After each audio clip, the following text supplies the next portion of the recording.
நான் சொல்கிறத கரெக்டாக கேட்டுடுங்க, ஓகேவா? மருத்துவத்தில் உள்ள ஒரு ஸ்டாண்டர்ட் புத்தகம் ஹாரிசன். இந்த புத்தகம் என்ன சொல்லுது அப்படின்னா, இந்த இன்சுலின் ரெசிஸ்டன்ஸ்னால தான் 4 நோய் வருதுன்னு சொல்கிறாங்க. சுகர், ப்ரெஷர், கெட்ட கொலஸ்ட்ரால், ஃபேட்டி லிவர், பித்தப்பைக்கல், உடல் பருமன், பிசிஓடி. என்னெல்லாம் நோய்?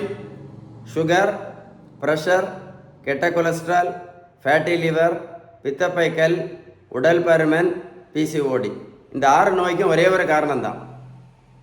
அந்த புத்தகம் என்ன சொல்லுதுன்னா, இதை சரி பண்ணணும்னா ஒரே ஒரு வழி தான் இருக்குன்னு சொல்கிறாங்க.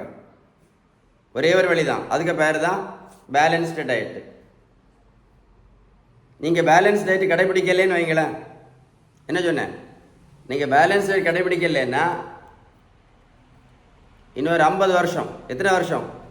இன்னொரு 50 வருஷம் சுகர் மாத்திரையும் போடணும், ப்ரெஷர் மாத்திரையும் போடணும், கொலஸ்ட்ரால் மாத்திரையும் போடணும்.